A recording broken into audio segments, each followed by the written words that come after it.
We've probably all seen some students stuck in a triangle like this. The thing to adjust, though, actually starts in the back foot. If I'm standing with my feet turned out and I try to fold forward, I won't be able to go very far without rounding my spine unless I bend my knees like a squat.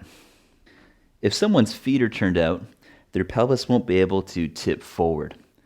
So the key thing to look at is the position of the feet, and then from there we can work with the spins of the legs, drawing the inner thighs back into a little inward rotation, which creates this forward tilt of the pelvis. Same principle as in triangle pose. If the back foot is turned out, that's not allowing the pelvis to tip forward. It's also not really allowing it to turn towards the front leg much. And so that's why you see people that are stuck up here. Most of the time, if you adjust the back foot, turning it inwards, suddenly the pelvis can revolve over the femur and turn towards that front leg more. We're also getting this forward tilt, which is allowing that to happen.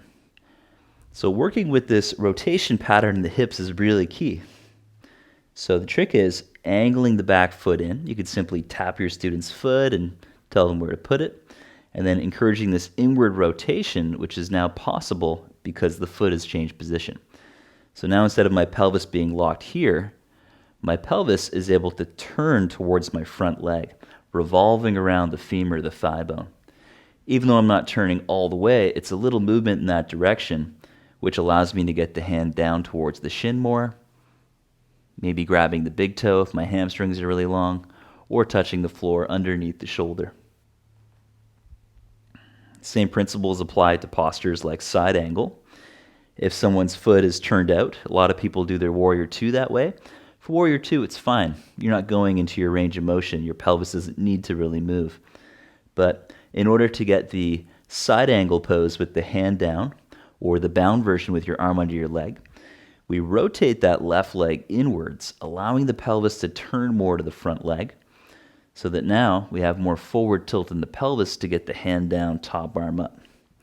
Once you're satisfied with where the hand is, then you try to rotate the legs outwards as a slight counter movement.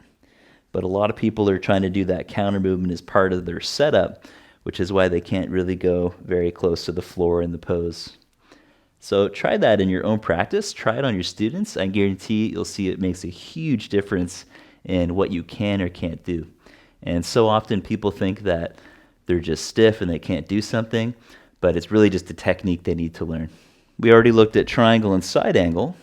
So if we look at what's happening to do a twisting pose where the left arm comes outside the leg, it is possible to do it with the back foot flat for some people. But what this is doing is shortening the right side of my spine, which could really impinge on my hip joint.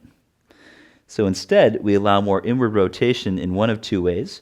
One of them is stepping a little closer and angling the foot more to the front corner of the mat that's already inwardly rotated more, which allows my right hip to move back in space as I twist over it. The other approach is even more accessible, which I recommend using the most, lifting your heel, rotating the left leg in. This allows a lot more movement.